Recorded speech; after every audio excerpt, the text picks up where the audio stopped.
السلام عليكم ورحمة الله وبركاته. الحمد لله رب العالمين، نحمده ونستعينه ونستغفره ونعوذ بالله من شرور أنفسنا ومن سيئات أعمالنا.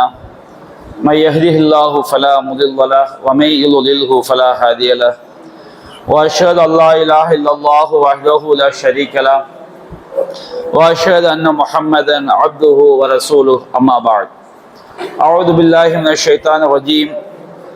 بسم الله الرحمن الرحيم. قل يا أيها الكافرون لا أعبد ما تعبدون ولا أنتم عابدون ما أعبد ولا أنا عابد ما عبدتم ولا أنتم عابدون ما أعبد لكم دينكم ولي دين. அன்பிற்குரிய சகோதரர்களே, நாம் இந்த வார திருக்குரான் விளக்க உரை வகுப்பிலே திருமறை குரானின் 109வது அத்தியாயமாகிய சூரா அல் காஃபிரூன் என்ற அத்தியாயத்தின் விளக்க உரையை பார்க்கவிருக்கின்றோம்.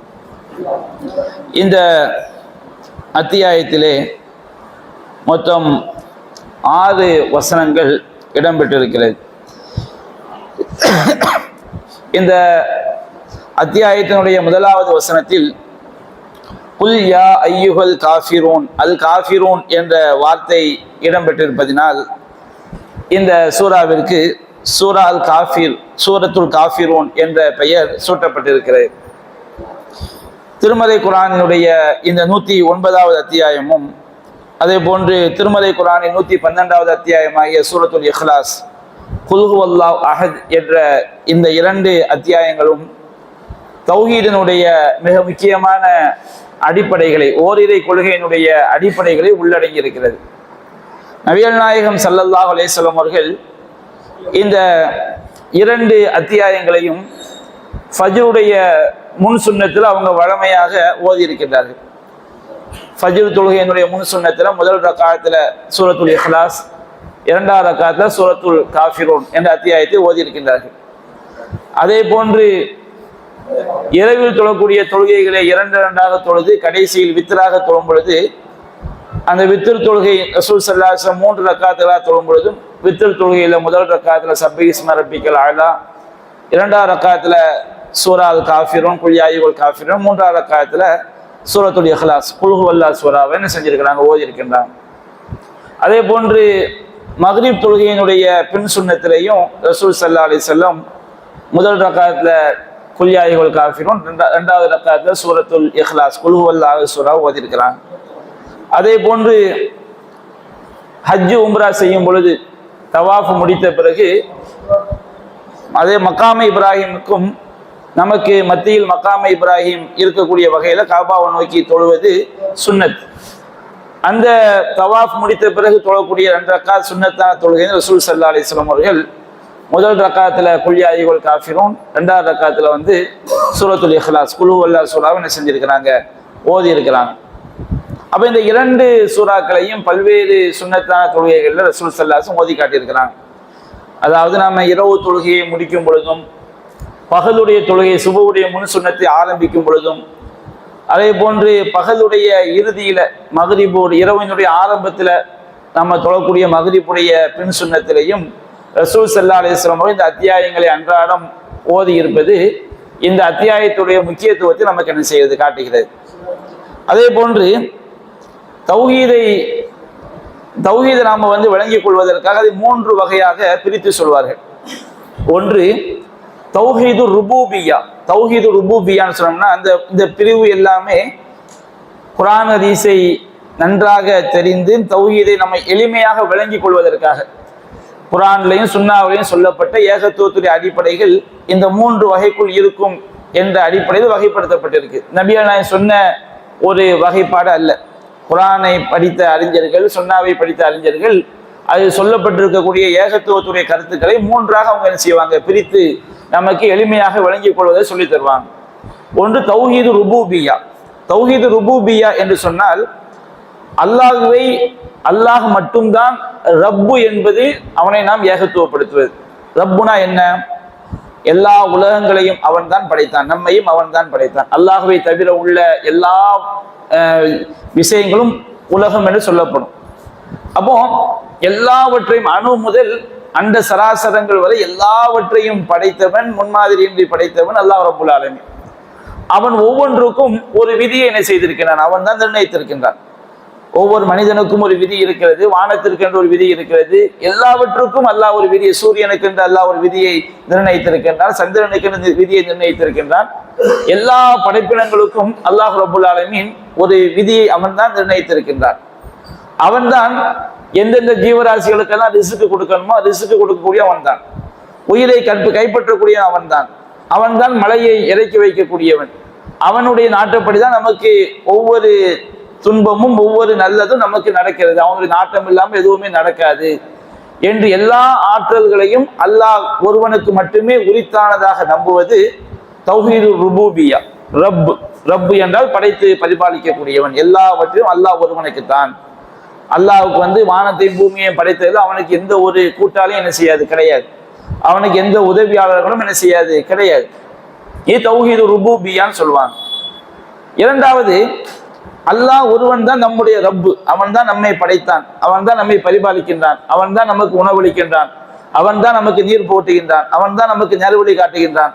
நமக்கு நோயுற்று விட்டால் நமக்கு ஆரோக்கியம் தரக்கூடிய அல்லாஹ் ரப்புல் ஆலமீன். அவன் தான் நம்மை மரணிக்க செய்கின்றான், அவன் தான் நம்முடைய பாவங்களை மன்னிக்க கூடியவன், அவன் தான் மறுமையில் நம்மை உயிர்ப்பித்து எழுப்பக்கூடியவன் என்று அல்லாஹ் ஒருவன் மட்டும்தான் அந்த தௌதிக்கு உரியவன் என்று நாம் நம்பும் பொழுது நாம் செய்யக்கூடிய எல்லா வணக்கங்களையும் அந்த அல்லாஹ் ஒருவனுக்கு மட்டும்தான் செய்ய வேண்டும். வணக்கம் என்று சொல்லும் பொழுது அல்லாஹ் ரப்புல் ஆலமீன் விரும்பக்கூடிய சொல், அல்லாஹ் ரப்புல் ஆலமீன் விரும்பக்கூடிய செயல், அல்லாஹ் ரப்புல் ஆலமீன் விரும்பக்கூடிய நம்பிக்கை, இந்த மூன்றும் வணக்கம். அப்ப நாம் இந்த உலகத்துல வாழும்போது அல்லாஹ் எத்தகைய சொற்களை விரும்புகிறானோ அத்தகைய சொற்களை பேச வேண்டும். அல்லாஹ் எத்தகைய செயல்களை அல்லாஹ் விரும்புகிறானோ அத்தகைய செயல்களை செய்ய வேண்டும். எவ்வாறு செய்ய வேண்டும் என்று அல்லாஹ் விரும்புகிறான் அவ்வாறு செய்ய வேண்டும். எந்த ஒரு கடுகளோ வணக்கமாக இருந்தாலும் அதை இறைவன் அல்லாதவர்களுக்கு நாம் செய்துவிடக்கூடாது. லா இலாஹ இல்லல்லாஹ், வணக்கத்திற்கு தகுதியானவன் அல்லாஹ் ஒருவன் மட்டும்தான். அப்ப மக்கா காஃபிர்களை பொறுத்த வரைக்கும் அவங்க அல்லாஹ்வை ரப்பாக விளங்கியிருந்தார்கள். அவங்க எந்த ஒரு சிலையையும் ரப்புன்னு அவங்க சொல்லலை. குர்ஆன் அல்லாஹ் சொல்லி காட்டும் போது வலையின் சஅல்தஹும் மன் ஹலக ஸமாவாதி வல் அர்த யகூலுன் அல்லாஹ், வானங்களையும் பூமியையும் படைத்தவன் யார் என்று கேட்டால் மக்காவில் வாழ்ந்த குறைஷியர் அல்லாஹ்னு சொன்னாங்க, யூதர்கள் அல்லாஹ்னு சொன்னாங்க, கிறிஸ்தவர்கள் அல்லாஹ்னு சொன்னாங்க. நபிகள் நாயகம் ஸல்லல்லாஹு அலைஹி நபியாக அனுப்பப்பட்ட காலகட்டத்தில் எல்லாவற்றையும் அல்லாஹ் தான் படைத்தான் என்று ஏற்றுக்கொண்ட மக்கள் தான் நபிகள் நாயகத்தை சுத்தி என்ன செஞ்சாங்க, இருந்தாங்க. மக்கா காஃபிர் அல்லாஹ் பல்வேறு வசனம் சொல்லி காட்டுகின்றான். மன் நஸ்ஸல மினஸ் ஸமாஇ மாஅன், வானத்தில தண்ணீரை மழையை இறக்கி வைப்போம் யார் என்று கேட்டால் அல்லாஹ் அவங்க என்ன செஞ்சுக்கிறாங்க, ஒத்துக்கிட்டாங்க. ஏன்னா அவங்க அல்லாஹ்வை ஏற்றுக்கொண்ட மக்களாக இருந்தார்கள், அல்லாஹ்வை ரப்பாக ஏற்றுக்கொண்ட மக்களாக இருந்தார்கள். அப்போ அல்லாஹ்வை ஒருவன் ரப்பாக ஏற்றுக்கொண்டால் எல்லா வணக்கங்களுக்கும் தகுதியானவன் அல்லாஹ் ஒருவன் என்று அதையும் ஏற்றுக்கொள்ள வேண்டும். அந்த ரப்புக்கு தான் நம்முடைய எல்லா வணக்கங்களும் நாம் செய்ய வேண்டும். ஆனால் மக்கா காஃபிர் அதில் உடன்படலை. அவங்க என்ன செய்து கொண்டார்கள், சிலைகளை உண்டாக்கி வைத்துக்கொண்டு அந்த சிலைகளுக்கு வணக்க வழிபாடு செஞ்சாங்க. அந்த சிலைகளை அவன் ரப்புன்னு சொல்லலை. ரப்புன்னு சொன்னோம்னா எல்லாவற்றையும் படைத்தவன் பரிபாலிப்பவன், நம்ம விளக்கம் சொன்ன பாருங்க, அதுதான் ரப்பு. அந்த சிலைகளை வணக்கத்திற்கு தகுதியானவர்களாக அவன் கருதினான். வணக்கம் என்றால் என்ன? வணக்கம் என்றால் நம்முடைய தேவைகளை நாம் கேட்பது, சஜிதா செய்வது, அறுத்து பலியிடுவது, சத்தியம் செய்வது, மார்க்கத்தில் எதுவெல்லாம் வணக்கமாக சொல்லப்பட்டிருக்கிறது. அல்லாஹ் விரும்பக்கூடிய ஒவ்வொரு சொல்லும் செயலும் நம்பிக்கையும் வணக்கம். அல்லாஹ் விரும்பக்கூடிய சொல் செயல் நம்பிக்கை நாம் எங்கிருந்து தெரிந்து கொள்ளலாம்? குர்ஆன் சொன்னாவது என்ன செய்யலாம், தெரிந்து கொள்ளலாம். அப்ப எல்லா வணக்கங்களையும் அல்லாஹ் ஒருவனுக்கு மட்டும் செய்ய வேண்டும் என்பதை மக்கா காஃபிர் மறுத்தாங்க. அவங்க சிலைகளை இலாகாக உண்டாக்கி வைத்துக் கொண்டார்கள். ரப்பு என்பதற்கும் இலாக் என்பதற்கும் வித்தியாசம் இருக்குது. இலாக் என்று சொன்னால் வணக்கத்திற்கு தகுதியானவர். அப்ப ரப்பு என்று சொன்னால் எல்லாவற்றையும் படைத்தவன், பரிபாலிப்பவன், ரிஸ்க் தருபவன், விதியை நிர்ணயிப்பவன், அவன் ரப்பு. அப்ப அந்த ரப்பு தான் வணக்கத்திற்கு தகுதியானவன் என்று இஸ்லாம் சொன்னது. ஆனா மக்கா காஃபிர் என்ன செய்தான், நாங்க அல்லாஹ்வை ரப்பாக ஆனால் வணக்கங்கள் நாங்க என்ன செய்வோம், சிலைகளுக்கும் செய்வோம். ஏன்பா அந்த சிலைகளுக்கு செய்றீங்க? இவங்க எல்லாம் ஹாவுதாய் சுபாவுதா இந்தல்லா, நாங்க எதுக்கு இந்த சிலைகளுக்கு போய் சஜிதா பண்றோம்னா, இந்த சிலைகளுக்கு நாங்க ஏன் அறுத்து பழகிறோம்னா, இந்த இன்னும் பல நம்பிக்கைகள் அந்த சிலைகள் மேல நாங்க ஏன் வைக்கிறோம்னு சொன்னோம்னா, இவைகள் எங்களுக்காக அல்லாஹ் என்ன செய்வாங்க, பரிந்து பேசுவார்கள் அப்படின்னு மக்கா காஃபிர் சொன்னாங்க. அப்ப இந்த தௌஹீதுல வந்து வணக்கத்திற்கு தகுதியானவன் அல்லாஹ் ஒருவன் தான் என்ற அடிப்படையை அவங்க ஏற்றுக்கொள்ளாதனால, அவங்க அல்லாஹ்வை ரப்பாக ஏற்றுக்கொள்வது எந்த புண்ணியம் அவங்களுக்கு இல்லை. அவங்கள வந்து காஃபிர் என்று என்ன செஞ்சது குர்ஆன் சொல்லிச்சு. அதே மாதிரி யூதர்கள் எடுத்துக்கிட்டே வச்சுக்கிடுங்க. யூதர்கள் என்ன சொன்னாங்க, யூதர்கள் சொன்னாங்க அல்லாஹ்வுடைய வல்லமையை அவங்க என்ன செய்யல. அது ரெண்டாவது டாபிக் வருவோம். அதே போன்று தௌஹீதுல் உலூஹிய்யா, எல்லா வணக்க வழிபாடும் அல்லாஹ் ஒருவனுக்கு மட்டும் செய்ய வேண்டும். மூன்றாவது வந்து அல்லாஹ்வுடைய ஆற்றல்கள், பண்புகள், பெயர்கள்ல அவனுடைய ஆற்றலுக்கு நிகராக, பண்புக்கு நிகராக அவனுடைய படைப்பினங்கள்ல எதுவுமே கிடையாது. நம்ம நம்ப வேண்டும். அல்லாஹ்வை ரப்பாக ஏற்றுக்கொண்டோம் என்றால் அல்லாஹ் அலீம், அல்லாஹ் அறிந்தவன் என்று சொன்னால் நமக்கும் அறியக்கூடிய பண்பு இருக்கு. நம்முடைய தன்மைக்கு நமக்கு அறியக்கூடிய பண்பு, நமக்கு பார்க்கக்கூடிய பண்பு இருக்கு, நமக்கு கேட்கக்கூடிய பண்பு இருக்கு, நமக்கு உதவி செய்யக்கூடிய பண்பு இருக்கு. எல்லா படைப்பினங்களுக்கும் பல்வேறு பண்புகளை அல்லாஹ் கொடுத்திருக்கின்றான்.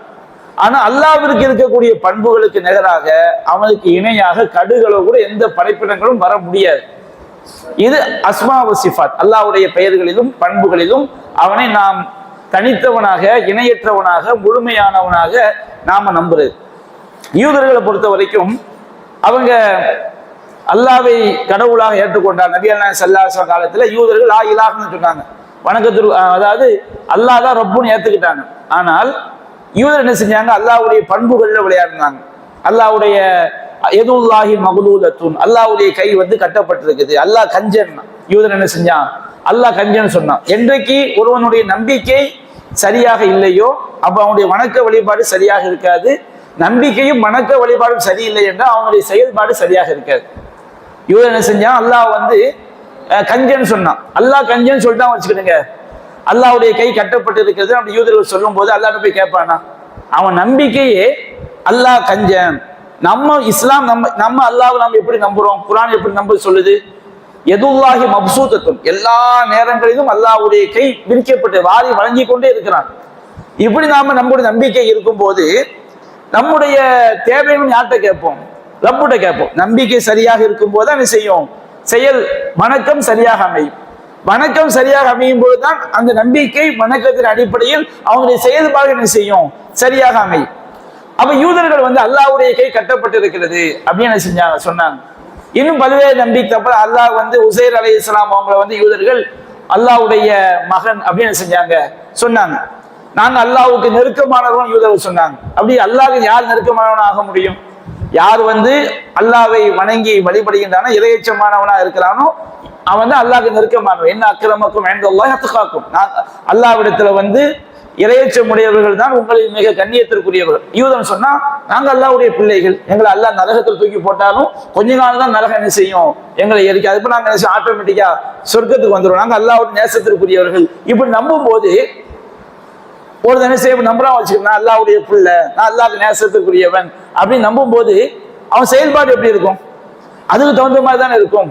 ஒருத்தன் வந்து நீ தலையிலிருந்து பிறந்தவன், நீ காலில இருந்து பிறந்தவன், நீ கையில இருந்து பிறந்தவன் சொல்லி ஒரு நான் தலையில இருந்து பிறந்தவன் நம்பிட்டான்னு வச்சுக்கிடுங்க, அவன் மற்றவங்களை எப்படி பார்ப்பான்?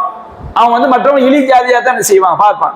அப்ப யூதர்கள் அப்படி என்ன செஞ்சாங்க, நம்புனாங்க. அவங்க நம்பிக்கையே நாங்க வந்து அல்லாஹ்வுடைய பிள்ளைகள், நாங்க அல்லாஹ்வுடைய நேசர்கள், மற்றவங்கள்லாம் தாழ்ந்த ஜாதி, நரகத்துக்குனே படைக்கப்பட்டவங்க. இன்னை கூட ஒரு யூத நாய் பேசி இருக்கிறான். காசாவில் உள்ள காசா வந்து தனி நாடாக பிரிக்கணும்னு சொல்லி பிரான்ஸ், பிரிட்டன் எல்லா நாடுகளும் ஒத்து வரும்போது ஒரு அந்த செய்தியை கேள்விப்பட்டவொடனே இஸ்ரேலில் உள்ள ஒரு ஷைத்தான் பேசியிருக்கிறான், கசாவில் உள்ள மக்கள் எல்லாம் கடவுளுடைய எதிரிகள், அவங்க எல்லாம் அழிக்கப்பட வேண்டியவர்கள் அப்படின்னு சொல்லி அவங்களுடைய அந்த நம்பிக்கையை தெளிவான செய்யறான், வெளிப்படுத்துறான். அப்ப அந்த நம்பிக்கை அவங்க இருக்கும்போது அவங்களுடைய செயல்பாடு எப்படி இருக்கும்னா, அல்லாஹ்வுடைய பிள்ளை நம்பியாச்சு, நான் எப்படி அல்லாஹ்வுக்கு பயப்படுவேன்? நான் தான் அல்லாஹ்வுக்கு பிள்ளை ஆயிட்டேன்ல, நான் எப்படி அல்லாஹ்வுக்கு பயப்படுவேன்? நான் எப்படி இறைவனுக்கு பணிந்து நடப்பேன்? அப்ப யூதர்களுடைய நம்பிக்கை வந்து அஸ்மா சிஃபாத், அல்லாஹ்வுடைய ஆற்றல்கள், பெயர்கள் நம்புவதில் வந்து ரொம்ப ஒரு தவறான கொள்கையில அவங்க என்ன செஞ்சாங்க, இருந்தாங்க. கிறிஸ்தவரை எடுத்துக்கிட்டு வச்சுக்கிடுங்க, அவங்க சொன்னா குர்ஆன் சொல்லி காட்டுது, இன்னல்லாஹ சாலிசு சலாசா, அல்லாஹ் வந்து மூணு கடவுள்ல மூணாவது கடவுள். அல்லாஹ் என்ன செஞ்சான், முதல்ல இறைவன் உண்டானானா, அதுக்கு பிறகு இறைவன் ஜிப்ரீலை படைத்து அவர் இறைவனில் ஒரு பகுதியான செஞ்சிட்டாரு, இறைவனாக ஆகிவிட்டார், அல்லாஹ் ஆகிவிட்டார். பிறகு ஈசாவை படைத்து அவர் இறைவன் ஒரு பகுதி ஆகிவிட்டார். அப்போ அல்லாஹ் வந்து சாலி சலாசா முக்கடவுட் கொள்கை திரித்துவ ஆலயம், நீங்க சர்ச்சுகள்ல போய் பார்த்தீங்கன்னா திரித்துவ ஆலயம் முக்கடவுட் கொள்கைன்னு போட்டிருப்பாங்க. அப்ப அல்லாஹ் தான் கடவுள் என்று சொன்னால் இறைவனால் படைக்கப்பட்டவர் எப்படி கடவுளாக முடியும்? ஜிப்ரீல் இறைவன் படைத்தான்னு சொன்னால் அவர் எப்படி கடவுளாக முடியும்? அதிலே உங்க வாதனை செஞ்சிருது, அடிபட்டு போய் விடுகின்றது. சிலுவையை அவங்க என்ன செய்வாங்க? வணங்குவாங்க. சிலுவை என்ன? நேர ஒரு தடி, இங்க ஒரு 2 தடி நேரம் இருப்பது முக்கடவுட் கொள்கைக்கு அவங்க அதை ஒரு ஆதாரமா வச்சிருக்கிறாங்க. நேராக இருப்பது கர்த்தர் அல்லாஹ், வலதுபுறம் இருப்பது எனது ஜிப்ரீல் பரிசுத்த ஆவி, இடதுபுறம் இருப்பது யாரு? வந்து ஈசா அலைஹிஸ்ஸலாம், அதாவது இயேசு பிதாசுதக் மகன், இறைவனுடைய மகன். அது கிறிஸ்தவன் செய்யறாங்க, சிலுவை என்ன செய்யறாங்க? வழிபடுறாங்க. ஆதம் அலைஹிஸ்ஸலாம் அவங்க செஞ்ச பாவத்துக்கு இவர் வந்து என்ன செஞ்சாரு? ரத்தம் சிந்தினாரு. ஈசா அலைஹிஸ்ஸலாம் ரத்தம் சிந்தினாரு. அல்லது மனிதர்கள் செய்யக்கூடிய பாவத்துக்கு இவர் ரத்தம் சிந்திட்டாரு. இப்படி சொல்லாம வச்சுக்கிட்ட நம்பிக்கை அடிபட்டு போச்சுல. எல்லா பாவத்தையும் செய்வான். என்னப்பா உனக்காக கர்த்தர் ரத்தம் சிந்தி விட்டார், அவங்க எனக்காக ரத்தம் சிந்திட்டாரோ கர்த்தர், நான் என்ன செய்யறேன்? விபச்சாரம் பண்றேன், கொள்ளை அடிக்கிறேன், வட்டி வாங்கிறேன். ஏன்டா சரி, உனக்காக கர்த்தர் ரத்தம் சிந்திட்டார்ல, அப்ப அவன் எப்படி திருந்துவான்? அவன் எப்படி தன்னுடைய செயல்களை சரிப்படுத்திக் கொள்வான்? இப்படி வந்து ஒவ்வொரு சாராருமே, அல்லாஹ்வை நம்பிய சாராருமே இறைவனை நம்புவது, இறைவனுடைய ஆற்றல் வல்லமையில் நம்புவது, வணக்க வழிபாடுகளை இறைவனுக்கு மட்டும் செய்ய வேண்டும் என்ற விஷயத்துல வந்து அவங்க இறைவனுக்கு இணை வைக்கக்கூடியவர்களாகவும் இறைவன் அல்லாதவர்களை வணங்கக்கூடியவர்களாகவும் அவங்க என்ன செஞ்சாங்க? இருந்தாங்க. அப்போ திருமலை குர்ஆன் என்ன சொல்லுது? சூரத்துல் இஹ்லாஸ் நீங்க எடுத்துக்கிட்டீங்கன்னா அல்லாஹ்வை பற்றி அறிவது. குல் ஹுவல்லாஹு அஹத், அல்லாஹ் ஒருவன், எல்லாத்திலும் அல்லாஹ் ஒருவன், அவன் தான் ரப்பு, வணக்கத்திற்கு தகுதி, அவன் தான் எல்லாவற்றையும் படித்து படிப்பாடு, அவன் ஒருத்தன் மட்டும்தான். வணக்கத்திற்கு தகுதி அல்லாஹ் ஒருவன் மட்டும்தான்.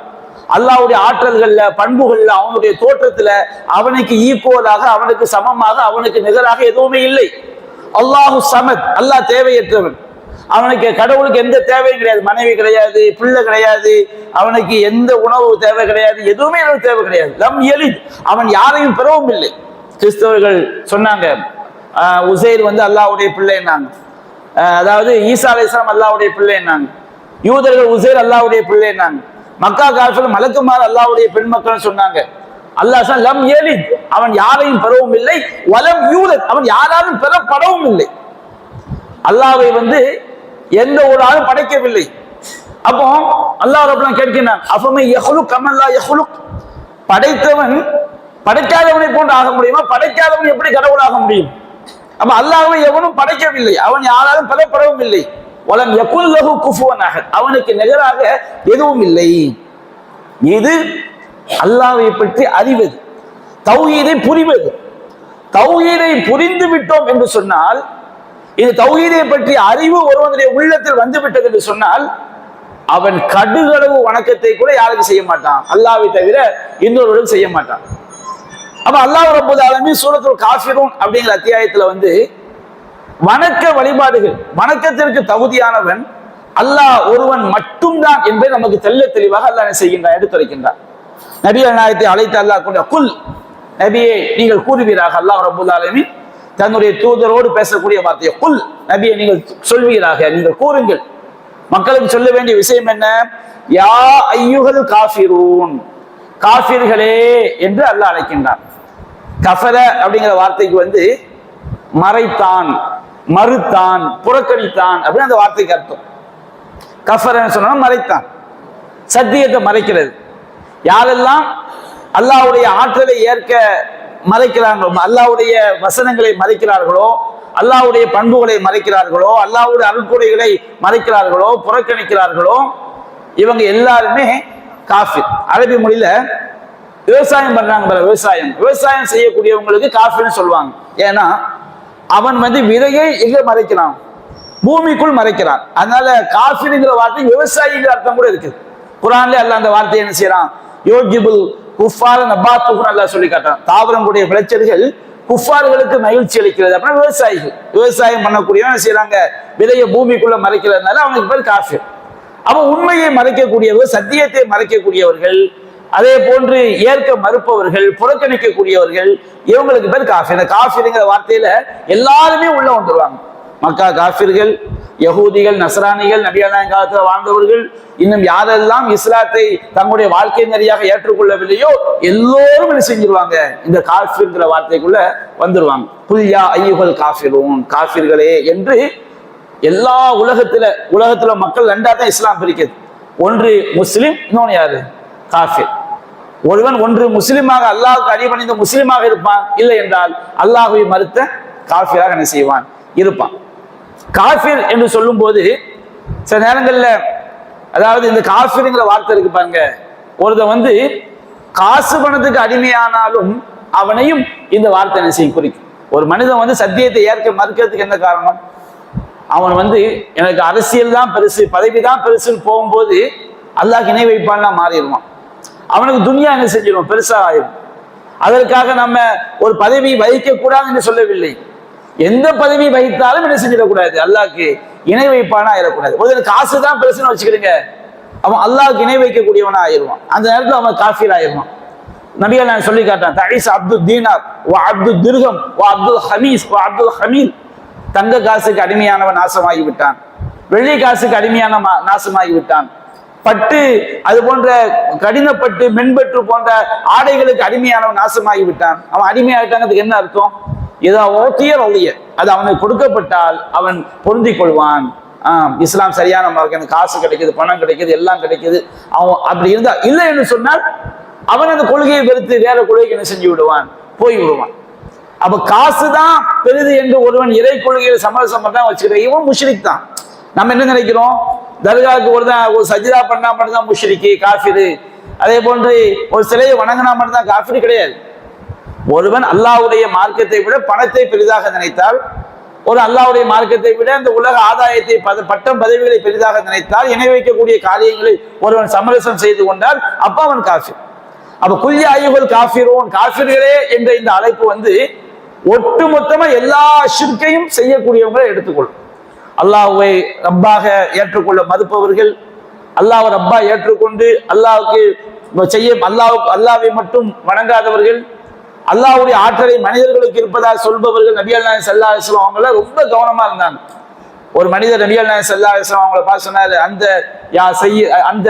யா சையிதனா வபன சையிதினா, எங்களின் தலைவருக்கு தலைவரின்னு சொல்லும்போது நபிகள் நாயகம் ஸல்லல்லாஹு அலைஹி வஸல்லம் சொன்னாங்க, அப்படி சொல்லாதீங்க.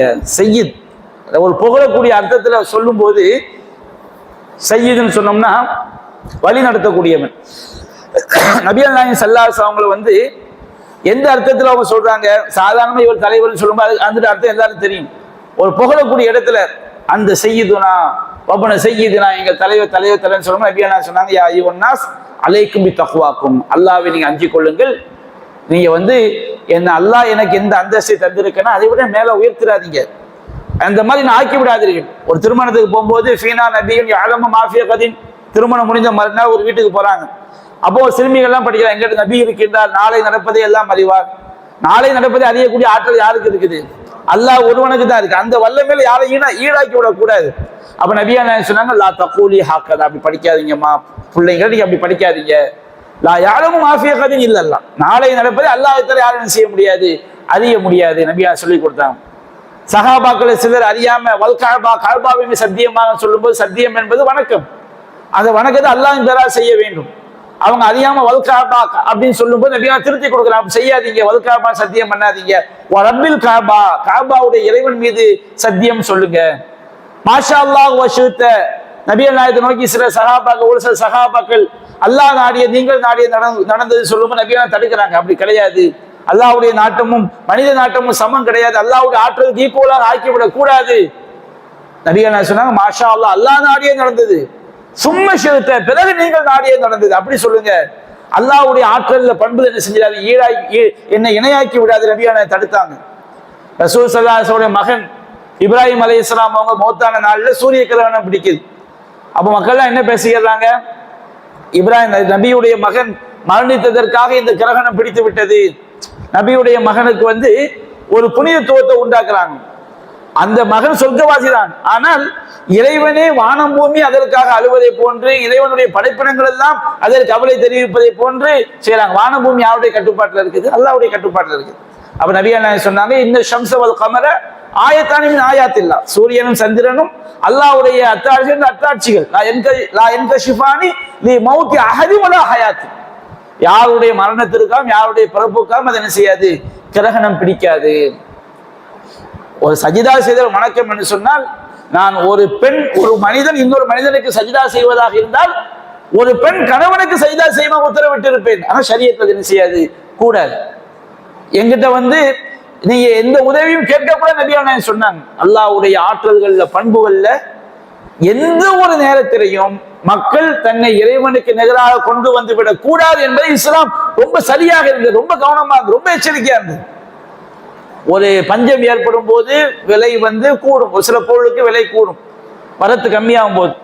சில நேரங்கள் அதிகமா இருக்கும்போது விலை குறையும், விலை குறையும் போது மக்கள் நன்மையா இருக்கும், விலை கூடும் போது மக்களுக்கு அது கொஞ்சம் கஷ்டமா இருக்கும். அப்போ ஒரு நேரத்துல ஒரு சஹாபாக்கள் சிலர் இங்க வந்து ஒவ்வொரு பொருளுக்கும் ரேட்டை நிர்ணயிக்கிறாங்க. சஹீர் தானா? அப்ப நபியானா வல்லாஹுல் முஸஹீர், அல்லாஹ் தான் விலையை நிர்ணயிக்கக்கூடியவன். அல்லாஹ் தன் நாடியவருக்கு வாரி கொடுப்பான், நாடியவங்களுக்கு அல்லாஹ் அளவு நெருக்கடியை ஏற்படுத்துவான். அந்த வேலையை நான் செய்ய மாட்டேன். அப்ப நபிகள் நாயகம் ஸல்லல்லாஹு அலைஹி வஸல்லம் எல்லா விஷயத்திலையும் ரொம்ப கவனமா இருந்திருக்கிறாங்க. அல்லாஹ்வுடைய ஆற்றல் பண்பு அதுக்கு நிகரா தன்னை கொண்டு வந்து விடக்கூடாது. குர்ஆன் சொல்லுது, குல் நபியை சொல்லுங்கள், இன்னமான பஷரும் மிஸ்லுக்கும், நான் உங்களை போன்ற மனிதன் தான். எந்த விஷயத்துல? அல்லாஹ்வுடைய ஆற்றல் பண்புகள் வணக்க வழிபாடுகள்ல வந்து எனக்கு நீங்க செஞ்சிடாதீங்க, நான் உங்களை போன்ற மனிதன் தான். நமக்கு அவங்களுக்கு வித்தியாசம் இருக்கு. அல்லாஹ்வுடைய தூதர், அவங்களுக்கு அல்லாஹ்ட்ட இருந்து இறை செய்தி வரும், அவர்கள் மூலமாக அல்லாஹ் பல அற்புதங்களை நிகழ்த்தி காட்டி இருக்கிறான். அது அல்லாஹ்வுடைய வல்லமைக்கு சான்று. ஆனால் அல்லாஹ்வுடைய ஆற்றல் வணக்க வழிபாடுகள் அதுல வந்து என்ன கிடையாது, நபிகள் நாயகம் ஸல்லல்லாஹு அலைஹி வஸல்லம் சரியாயிட முடியாது. எந்த மகானும் அல்லாஹ்வுக்கு நிகராக ஆகிவிட முடியாது, யாரும் ஆகிவிட முடியாது. நபிகள் நாயகம் ரொம்ப கவனமா இருந்தாங்க. அல்லாஹ்வை ரப்பாக மாற்றக்கூடிய ஏதாவது பேச்சு வந்து ரொம்ப கவனமா இருப்பாங்க. வணக்க வழிபாடு அல்லாஹ்வை யாருக்கு செய்யக்கூடிய விஷயங்கள்ல ரொம்ப கவனமாக இருந்தார்கள். அல்லாஹ்வுடைய ஆற்றல் பண்புகள் இதுல வந்து மற்றவர்கள் படைப்பினங்கள் இருப்பதாக சொல்லிவிடக் கூடாது என்று ரொம்ப கவனமா இருந்தாங்க. அப்ப நபிகள் அல்லாஹ் அழைக்க சொன்ன இவங்க எல்லாருமே இந்த மூணுல வந்து எந்த ஒண்ணுல ஒருவன் தன்னுடைய மனோ இச்சையை பின்பற்றினால் அவன் மனோ இச்சையை கடவுளாக ஆக்கி கொண்டான். கடவுளே இல்லைன்னு ஒருத்தர் சொல்ல வச்சுருங்க, இவனும் அல்லாஹ்க்கு இணை வைக்கிறவன் தான். எந்த வகையில மறுக்கத்தானே செய்யலாம், இணை வைக்கலாம். எப்படி இணை வைக்கலாம்? தன்னுடைய மனோ இச்சையை அவன் கடவுளாக ஆக்கி கொண்டான். அல்லாஹ் கேட்கிறானா இல்லையா?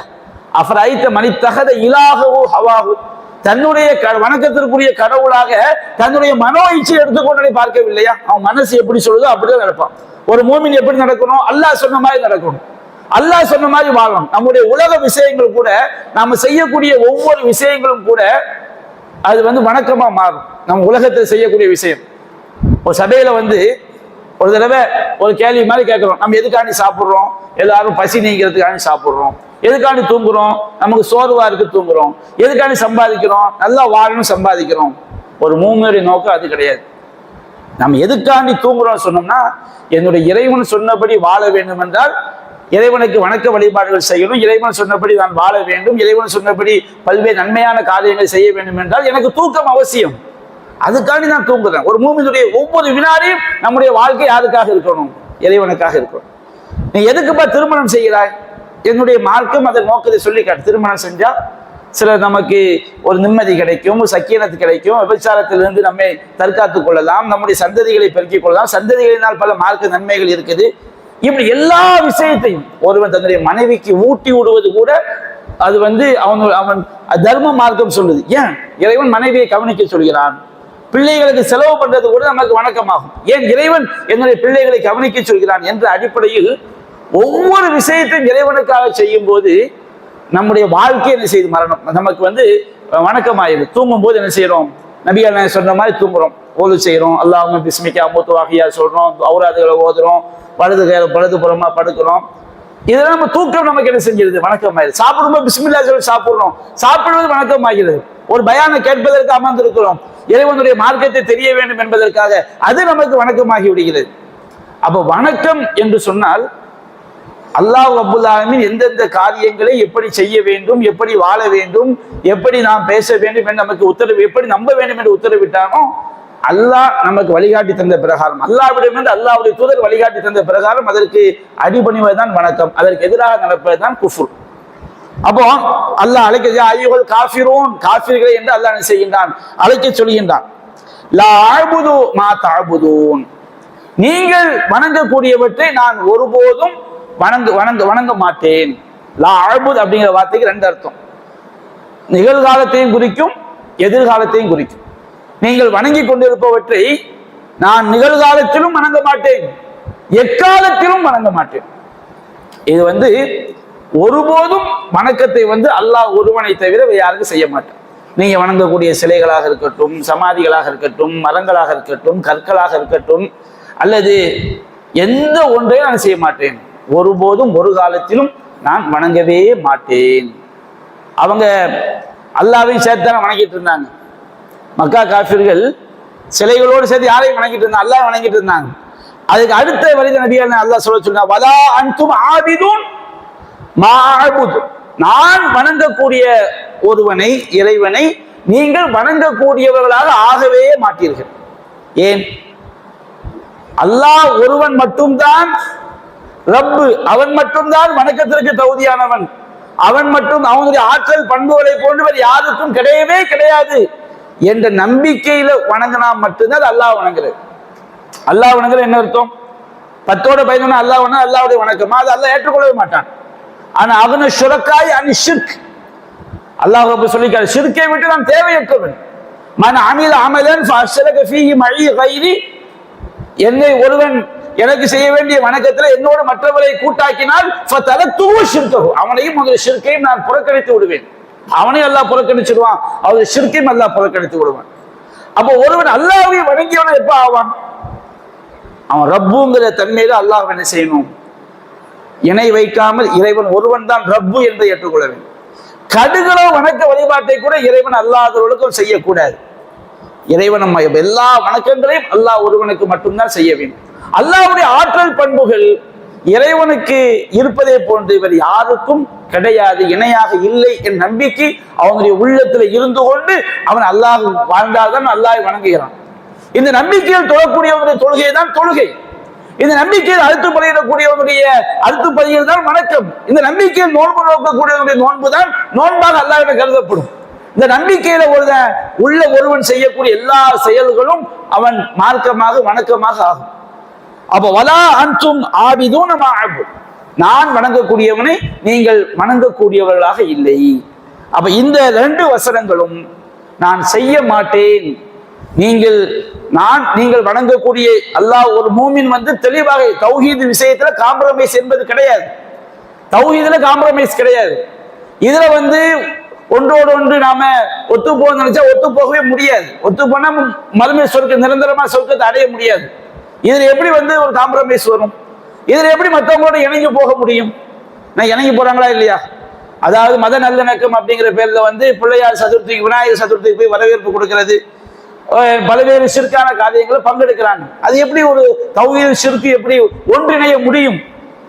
ஒன்றிணைந்தா அது எப்படி தௌஹீதாக ஆக முடியும்? ஒருவன் ஏகத்துவவாதி என்று சொன்னால் தெள்ள தெளிவாக பிரகடனப்படுத்த வேண்டும். காம்ப்ரமைஸ் என்பது மற்றவங்களோடு கொள்கையில் இணங்கி போதல் என்பது தௌஹீதாக ஆகாது. தௌஹீத் இல்லை என்று சொன்னால் மறுமையில் நாம் சொர்க்கம் செல்ல முடியாது, நிரந்தர நரகத்துக்குரிய மக்கள் ஆயிடும். அப்ப இந்த 2 வசனங்கள், அடுத்த ஒரு 3 வசனம் இருக்கு. இந்த 2 வசனங்களும் நாம கடுகளவு வணக்கத்தை கூட இறைவன் அல்லாதவர்கள் செய்யக்கூடாது.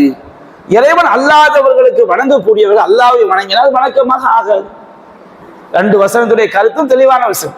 குல் யா அய்யுஹல் காஃபிரூன், காஃபிர்களே, காஃபிர்னா எப்படிதான் குஃப்ர் வரும்ங்கிறதை நாம சொன்னோம். லா அஅ்புது மா தஅ்புதுன், நீங்கள் வணங்கக்கூடியவற்றை நான் ஒருபோதும் வணங்க மாட்டேன். என்னுடைய வணக்கம் யாருக்கு மட்டும்? குல் இன்ன ஸலாத்தி வ நுசுகி வ மஹ்யாய வ மமாத்தி லில்லாஹி ரப்பில் ஆலமீன், என்னுடைய தொழுகை, என்னுடைய அறுத்து பலியிடுதல், என்னுடைய வாழ்க்கை, என்னுடைய மரணம் எல்லாமே யாருக்குரியது? அல்லாஹ் ரப்பல் ஆலமீனுக்குரியது. அவனுக்கு அபிதாலிக்க உமித் லா ஷரீக லஹு, அவனுக்கு எந்த இணையும் இல்லை. அபிதாலிக்க உமித், இதுதான் எனக்கு ஏவப்பட்டு இருக்கிறது. அப்போ கடுகளவு வணக்கத்தை கொடுத்து, வணக்கம் என்கிற விஷயத்துல இறைவன் அல்லாதவன் நாம் ஒருபோதும் செய்துவிடக்கூடாது, வணக்கத்தை செய்துவிடக் கூடாது. 2வது வசனம் சொல்லுகின்றது, வலா அன்தும் ஆபிதுன் மா அஅ்புது, நான் வணங்கக்கூடிய இறைவனை நீங்கள் வணங்கக்கூடியது இல்லை. அவன் அல்லாஹ் வணங்கினாலும் சரி, தர்காவுக்கு போய் சுஜூது பண்ணிக்கிட்டு நான் 5 வேளை தொழுவேன்னு சொன்னா அது வணக்கம் கிடையாது. அவன் அல்லாஹ்வை மட்டும் வணங்கவில்லை, அவன் இறைவனுக்கு இணை வைத்திருக்கின்றான். கபூர்ல போய் கையேந்தி கொண்டு நாம் அல்லாஹ் தொழுதான் தொழுகையாக ஆகாது. இந்த இஸ்லாம் எதையெல்லாம் ஷிர்கா சொல்லுதோ அதையெல்லாம் நம்பிக்கொண்டு அவன் இறைவனை தொழுவதனால் இறைவன் வணங்கியவன் ஆக மாட்டான். அடுத்த அவசரங்களுடைய விளக்கத்தை நம்ம இன்ஷா அல்லாஹ் வரக்கூடிய வாரம் நாம் தொடர்ந்து பார்ப்போம். வாஹிரு தஅவானா அல்ஹம்துலில்லாஹி ரப்பில் ஆலமீன். அஸ்ஸலாமு அலைக்கும் வரஹ்மத்துல்லாஹி சுப்ஹானக அல்லாஹும்ம பிஹம்திக அஷ்ஹது அல்லா இலாஹா இல்லா அன்த அஸ்தக்ஃபிருக.